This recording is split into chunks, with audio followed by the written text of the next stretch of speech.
Support for Iowa Catholic Radio and Making It Personal is provided by Sarah Vocations Ministry. Learn more at joinserra.org. Making It Personal with Bishop William Joensen on Iowa Catholic Radio and iowacatholicradio.com. Welcome to Making It Personal with Bishop Joensen. I'm Jean Till, and on today's show, we have Deacon Jim Houston, who is the director of the Permanent Diaconate for the Diocese of Des Moines, and we're working on another cadre.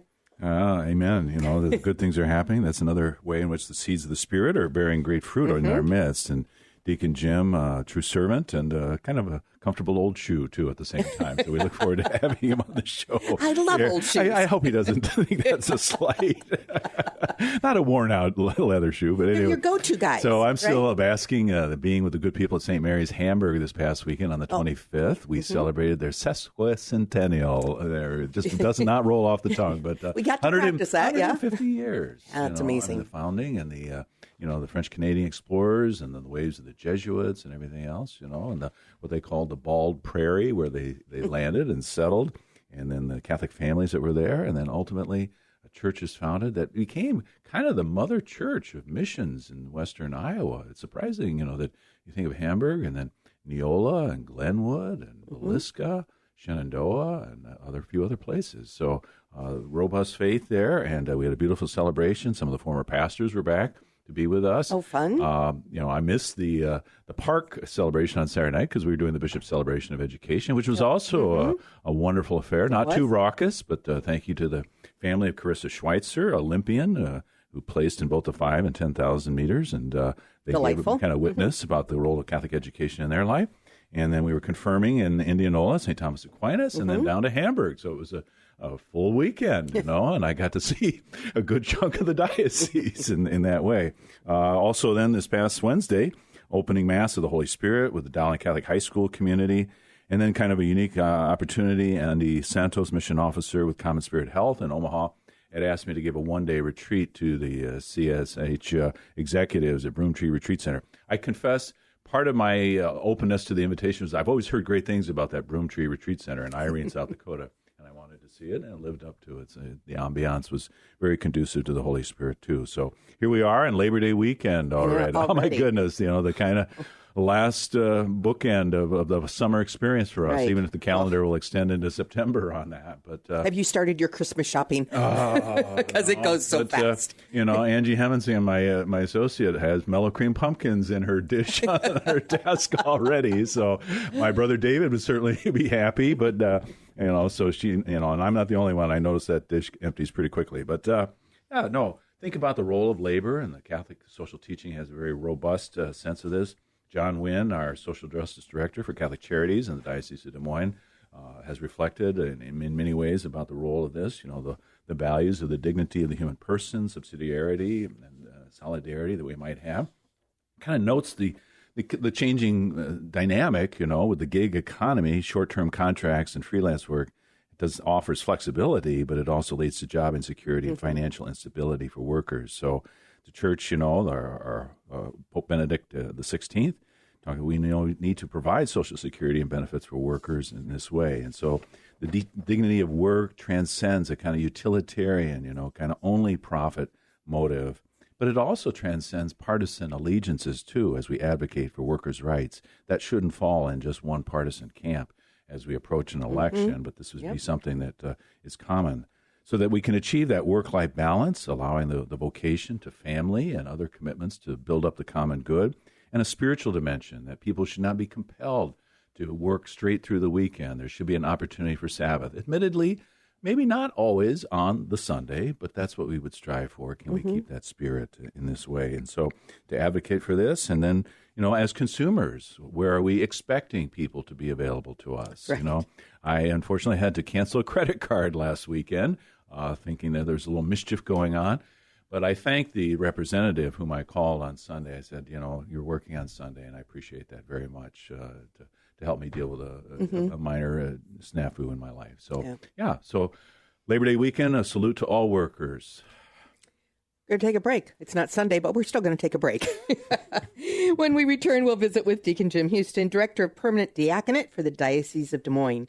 You're listening to Making It Personal with Bishop Joensen on the Iowa Catholic Radio Network and the Spirit Catholic Radio Network. Support for Iowa Catholic Radio comes from Westgate Dental, offering cosmetic, family, implant, and general dentistry. Located at 1073rd Street, Suite 1 in West Des Moines, just behind Dowling Catholic High School. Learn more at westgatedentalia.com. Support for Iowa Catholic Radio provided by the law offices of Amanda T. Adams. Catholic owned and operated, Amanda can help with business formation, contracts, commercial transactions, and other business legal matters. Learn more at amandatadamsjdlaw.com.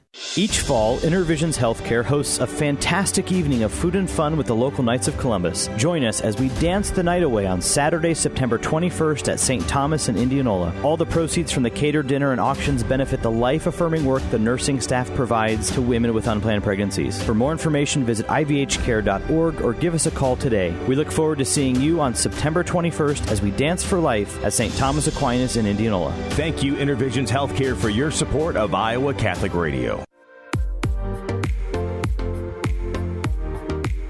Welcome back to Making It Personal with Bishop Joensen. And on today's show, we're visiting with Deacon Jim Houston, Director of the Permanent Diaconate for the Diocese of Des Moines. So we're blessed to have you here, Deacon Jim. Thank you. In your second year as director, though you've had a long-time role in the leadership of the Permanent Diaconate community, that was something that there, really strictly speaking, wasn't a director's position, but in light of the USCCB, United States Bishops' audit of the Permanent Diaconate, which was a very helpful thing for us to take a step back and look after almost 50 years of the Permanent Diaconate in the Diocese of Des Moines. And I think it's really some great innovative changes, and you and Deacon Matt Hallbach overseeing formation. And so here we are. I think the Spirit is blowing very much. Congratulations for you, celebrating 14 years as a permanent deacon. Wow. Did you think you'd be in this role at that time? Well, thank you, Bishop. I would say no. If you'd asked me this 3 years ago, I went, absolutely not. But you were looking for retirement at that point? I was fully retired, yes. And but it's been really, it's very grace-filled, as you've asked me to do this. So to take our diaconate community to the next level is very, very fulfilling. Mm-hmm. And one of the things that you looked at is the formation program, but also just, trying to bring this community together to continue to grow spiritually, professionally in ministry and all that they're about.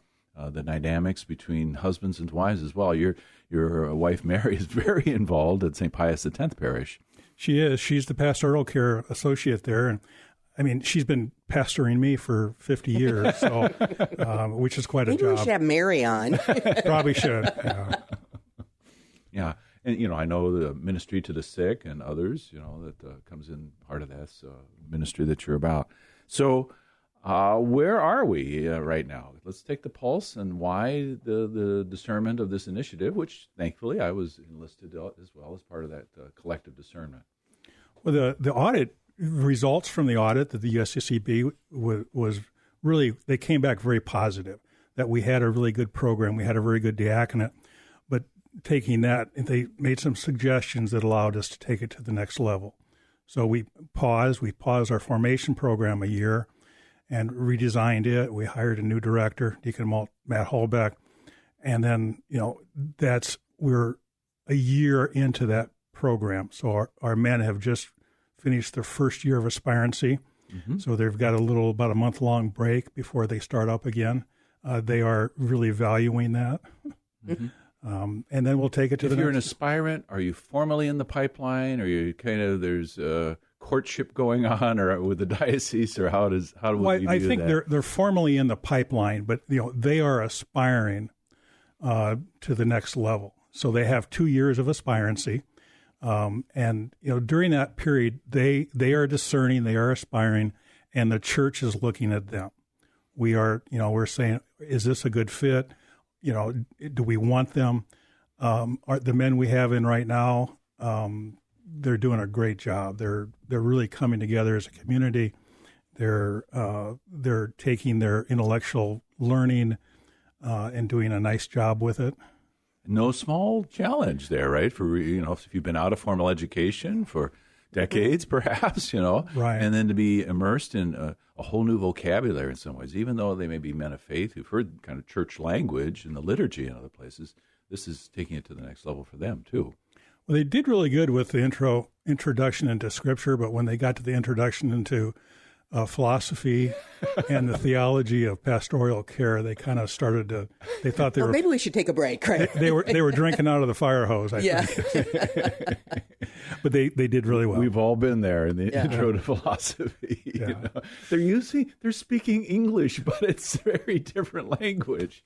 Oh, and by the way, we've got some those for whom Spanish is their primary language, and English. We have 3 men that Spanish is their primary language, and we have 1 man that is from Miramar. So Burmese is his is one of the dialects of Burmese is his Zuni, language. Zuni. Yeah, excellent. And the wives present at this point, and is that one of the adjustments that was made? Well, we've always had the wives present all through all of our formations for all the years. We did modify it a little bit for the first 2 years. They're required to attend everything. Mm-hmm. And then once we get into the second phase, in the candidacy phase, then we give them a little bit more slack where they can, there's still things they are required to attend, but we give them the option. We're hoping that they will want to attend, but we understand their families and life. Their vocation is broader than, right.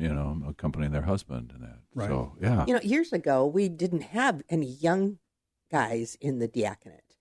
Their families had to be all raised. And then all of a sudden, I think it was Deacon Joel Schmidt, all of a sudden there was somebody with small children. It's like, oh, this is cool. We've, my formation, which, 20 years ago, Mm-hmm. we had 1 man that had 2 babies during our formation, Deacon Francis. Okay. And at the cathedral. Yeah. And then Deacon Joel, Deacon Matt Hallback. I mean, so we have had younger men. But the whole plan for Vatican II for the diaconate was to have younger men so we would get more years of ministry from them. It's kind of morphed into a retirement ministry for so many of us because as our kids are grown, our careers are set. So our challenge now is how do we recruit those younger men? That's one of our goals is to bring more young men in. Well, Deacon Mark Campbell is one of our young guys, and how do we get Iowa more Catholic of those? Radio? Yes, yeah. Right. Yeah. Right now, presently, and again, we've had 50 years of the permanent diaconate. Over half the present permanent deacons are over the age of 70. Is that correct? Some are retired, but some are very much active in ministry. So our required retirement is 75, and they can continue to minister after that. But we've got 20 men that will be over 75 in 5 years. So by our next ordination, we will have we'll be back to 0. We'll have the same amount of deacons.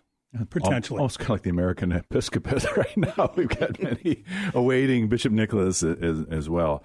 You talk about the younger men, and this is a point of discernment that they have to really seriously engage with their spouse if there are younger children. Should, God forbid, their wives die at some point, either in formation, in active ministry when they've been ordained, the church expects that then they would embrace the discipline of celibacy and not get remarried. Is that correct? Correct, Yeah. Has that ever been a deal breaker for some men? I think there has been a few that I'm not sure it's always the man as the wife, because the wife will look at the interest of her husband that, hey, you need to get married again. You need to have somebody probably just to take care of you because you can't do it by yourself. Well, and if there are children still in the home. There's children in the home. So there's many, many factors that factor into it. But the younger men, a lot of it depends on their support system. Is grandma and grandpa in town? Can they kind of watch the kids, when they're in classes or doing some of their ministry work? What really seems to work well are the ones with the really young kids, because then grandma and grandpa can watch them, or maybe a friend or a neighbor. It's when they get into the high school years that, there's sports, activities, parties, all those things that go with the high school years. So before high school, after high school, And during high school, it just depends on. There's the sponsored parties and then the unsanctioned parties. Yeah. Right. I don't know how I would know tired. that. And in my rich experience, I've been able to be spiritual director for some men who were discerning this point, and it was very challenging. And you've kind of posed a challenge to me, Deacon Jim, in that you've asked me to address this topic with the formation class in October to reflect on the nature of celibacy. And this is going to kind of call me out a little bit, I think, because I've certainly formed a theology in terms of the celibate priesthood, but to see what is transferable in this and what might also then maybe a different aspect is highlighted for the diaconal ministry. I don't think it's just kind of a univocal sense then of how celibacy is lived out. Just as, for those who are living the evangelical counsels of chastity as a vowed religious person. Again, I think there's something, there, but the promises of a diocesan priesthood. So thanks a lot. You've given me, you're stretching me, helping me to grow as well. I'm glad I could help. And, I think the witness of, those who have had to reflect on this in their own discernment too. So here we are. We've got now 21 men in aspirancy still. 20. We started with 21. We have two men that have discerned out, so we're still at 19. Mm-hmm. 18 couples. One man is widowed, so he is discerning that celibacy. Mm-hmm. But it's just the community has come together very well. Mm-hmm. Three Hispanics. The one Burmese man, and then the rest are all Anglo. So that's a big class. It's a big class. Mm-hmm. It is our biggest ever. Previous, we had one class that was 17, and that was a lot. Mm-hmm. And this one is a little bit bigger. Mm-hmm. Mm-hmm. Love it. I think our diocese, the need is there, and particularly in the rural areas. I was down in at St. Mary Hamburg, as I mentioned in the intro segment.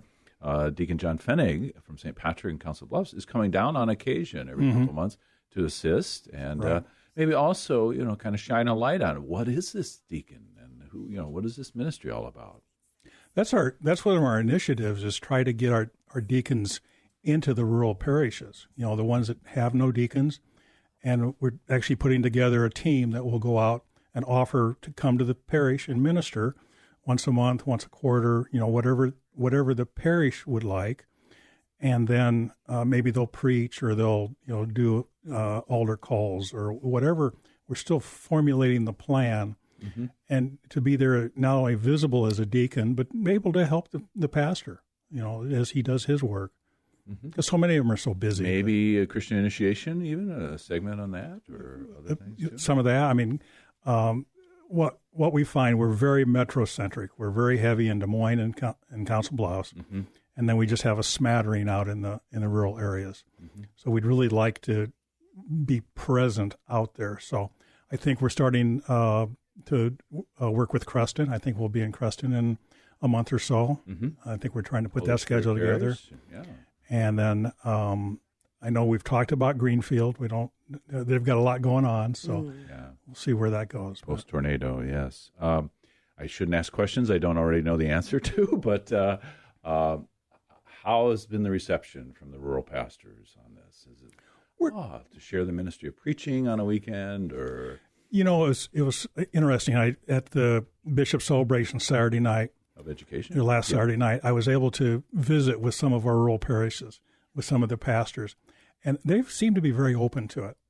I think, I think to have a vibrant new person come in, I think they're open to that.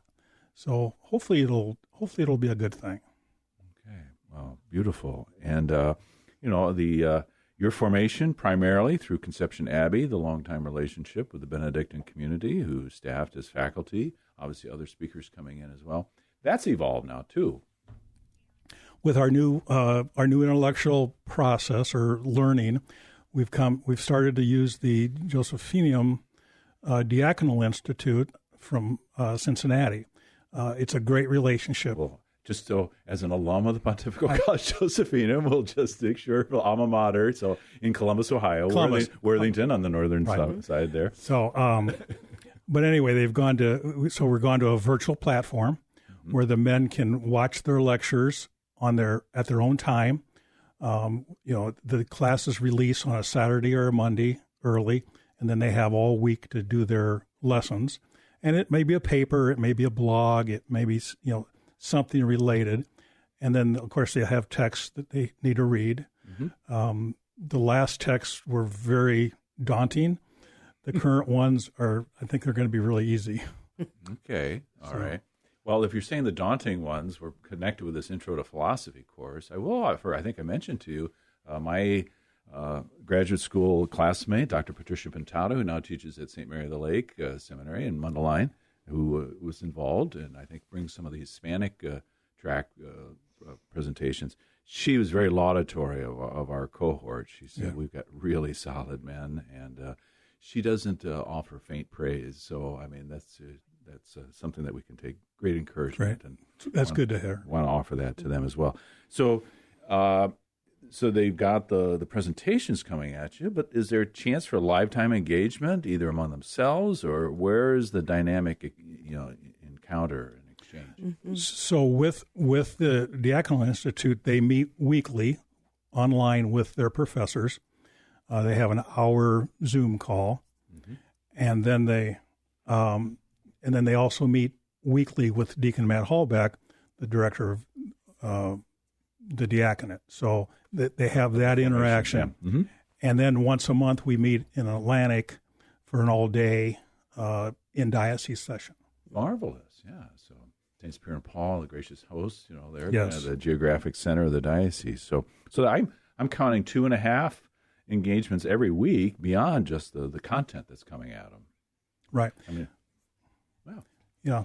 We need to take a break. Okay, Jean, you're in charge. And then we'll continue our conversation with Deacon Jim Houston, Director of the Permanent Diaconate for the Diocese of Des Moines. You're listening to Making It Personal with Bishop Joensen on the Iowa Catholic Radio and the Spirit Catholic Radio Network.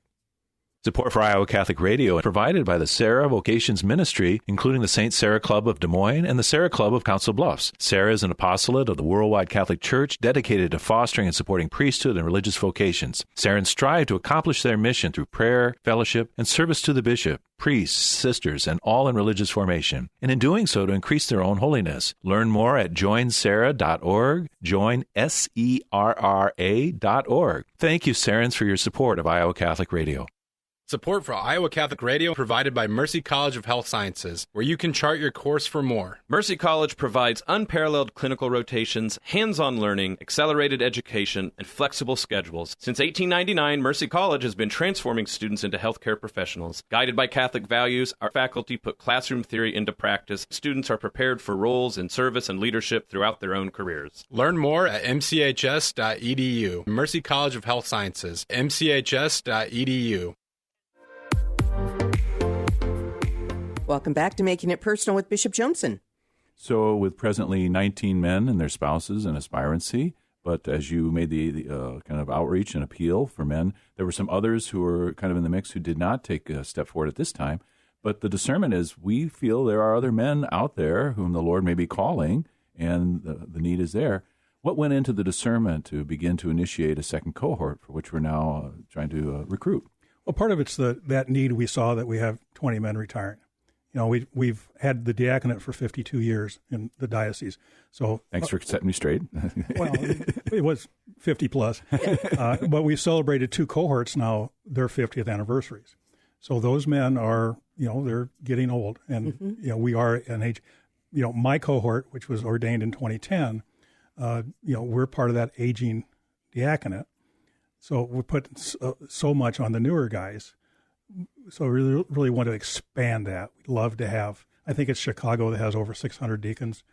I'd love to have 600 deacons. I'm not sure the bishop knows what to do with them, but you heard it here on Iowa Catholic Radio. Yeah. Oh, the seminarian deacon appeal for the formation program, and all that. Well, I haven't noticed you slowing down at all, Deacon Jim. So you mentioned aging. So we've not had a concurrent track going on. We've always kind of followed through with one cohort through from start to finish. Is that correct? We've changed to the 5-year program. We used to be a 4-year program, and we would start the recruiting process after the ordination. So we were very truncated in what we did. what we're doing now is we're trying to start the recruiting process now to go for that congruent cohort. And we're hoping to start the next one, so 3 years after the first one started, and then ideally 2 years every after. We'll see how this goes. We're kind of taking one step at a time. But if you want 600 deacons, you better get going. Yeah, get going. They'll guarantee full employment for you and Deacon Matt. Right. I mean, I'm probably employed till I'm 104, but that's... We'll have a party for you. Yeah, thank you. So those who might be listening in our Spirit Catholic Radio and Iowa Catholic Radio Network, what would they go about this? What would they discern at this point? Right now, they'd be just discerning their call. Are they involved in their parish? Are they involved in ministry? Do they want to do it for the church? And then, discern with their wives if they're married. Is this something we want to do? That's a 2-year commitment for the wife, and then it's a lifelong commitment afterward that she actually offers her husband to the church. There's many times that they sit alone in the pews, during a mass or during a baptism or just all the different things that the deacon might be doing. The wife can be involved a lot, but not for everything. Mm-hmm. So that's a big discernment. There's a sacrifice, but there's also the opportunity to be plugged into a community at the same time, right? For them. Yeah. If a man is, I always think of ministry as service rendered to the church in the name of Christ, according to his commission of us. If a man's about service in the larger community that doesn't have a churchy flavor to it, let's say they help to do a cancer walk or Special Olympics or something like that. Let's say they mentored or accompanied people. Maybe they've help in the emergency food shelter or something like that. Could those be telltale signs of discernment for them as we almost wind it down here, Deacon Jim? Absolutely. The what we call the iconic Christ, the helping the community, and it can be the food pantry, and it could be ministering to those in the healthcare facilities or wherever it might be. If they're called for that. As we approach the conclusion, let's get to the juju. What would they do with the next step to connect on this? Vocation Des Moines Diocese.org. All right. Send us an email. Gene, you would say it with crispness here. Would you repeat that for us? The Vocations Diocese of Des Moines.org. Right. Yeah. Or give me a call at the diocese and just ask for Deacon Jim. And that's available on the website to find all that contact. Everything's on the website. dmdiocese.org. All right. Welcome. Thank you, Deacon Jim, and may God continue to bless us with many workers for the vineyard here. Thank you, Bishop. This has been another edition of Making It Personal with Bishop Joensen. Thank you to Deacon Jim and to all of our listeners in Iowa, Nebraska, Wisconsin, or wherever you are this moment, to the Iowa Catholic Radio Network and the Spirit Catholic Radio Network. You can hear Making It Personal with Bishop William Joensen every week on Iowa Catholic Radio and iowacatholicradio.com. Support for Iowa Catholic Radio and Making It Personal is provided by Sarah Vocations Ministry. Learn more at joinserra.org.